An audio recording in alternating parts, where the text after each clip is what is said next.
Assalamualaikum warahmatullahi wabarakatuh. Bertemu lagi dengan saya, anak-anak. Pada hari ini kita akan membahas bab 5, yaitu penyajian dan penafsiran data. Oke, kalian bisa buka di LKS kalian masing-masing, di rumah kalian masing-masing, yaitu halaman 50. Nah, di sini kita akan mempelajari bab 5. Oke, halaman selanjutnya. Nah, di sini materi pembelajaran kita adalah yang pertama penyajian data. Nah, di bangku sekolah dasar kamu pasti telah mengumpulkan cara mengumpulkan data. Nah, data yang telah dikumpulkan dapat disajikan dalam bentuk tabel dan juga dalam bentuk diagram. Nah, perhatikan di sini yang pertama kita menyajikan data dalam bentuk tabel dulu. Nah, di sini ada contoh ya. Nah, itu Bu Nirma, seorang guru olahraga. Pada suatu hari ia mengadakan pengukuran tinggi badan siswa kelas 7 SMP Purnama. Nah, dari hasil pengukuran tinggi badan tersebut diperoleh. Nah, di situ datanya ada tuh ya, yang tingginya 136. Nah, itu kan belum berurut. Ya, ada yang 138, ada yang 144. Nah, sampai sekian di situ. Oke, jadi bagaimana sih cara menjawabnya?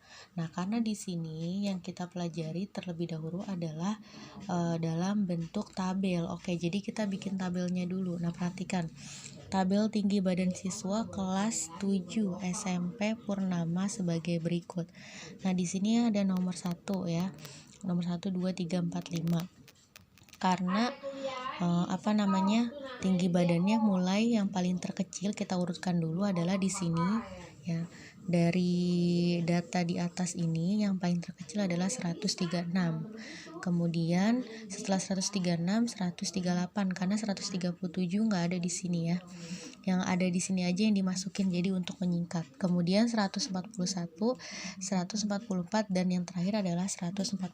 Jadi 147-nya nggak ada.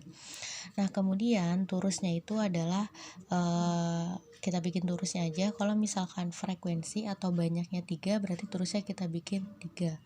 Atau garis lurus ya, kita bikin 3 yang garis tegaknya.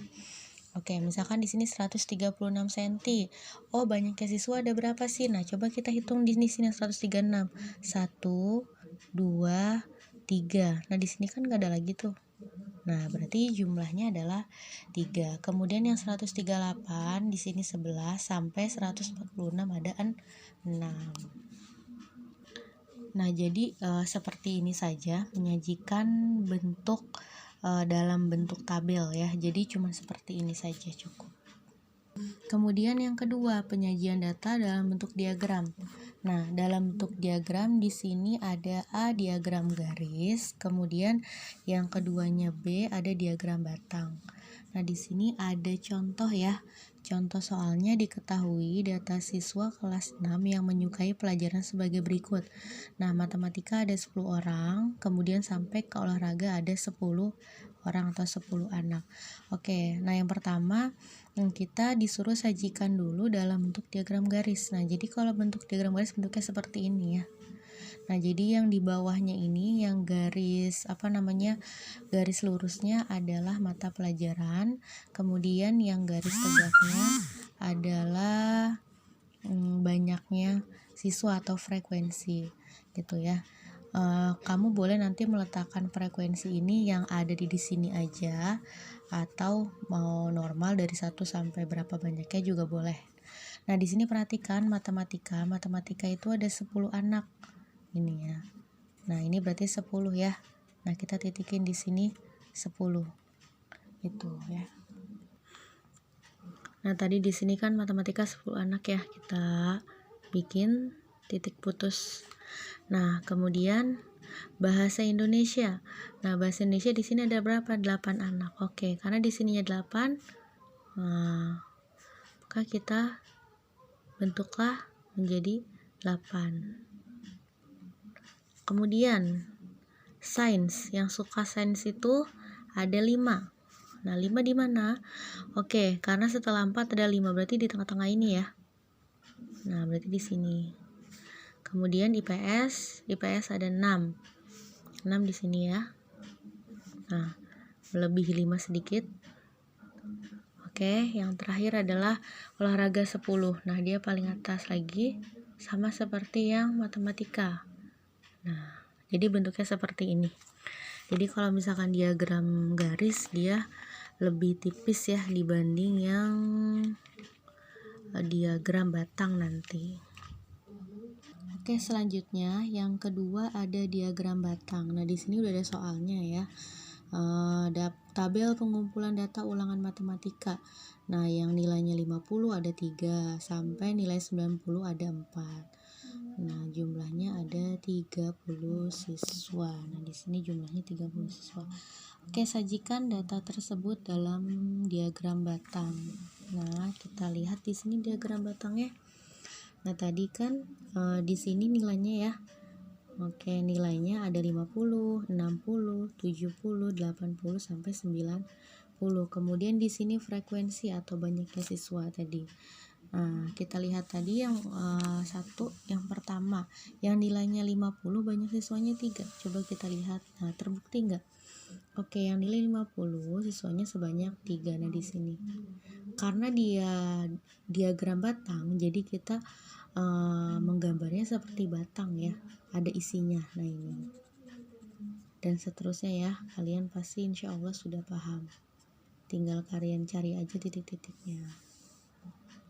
Yang terakhir itu ada diagram lingkaran. Perhatikan, diagram lingkaran adalah gambar yang berbentuk lingkaran dan berfungsi untuk menyajikan data. Pada diagram lingkaran, seperti kelompok data diwakili oleh juring-juring lingkaran. Nah, ini yang disebut juring-juring lingkaran.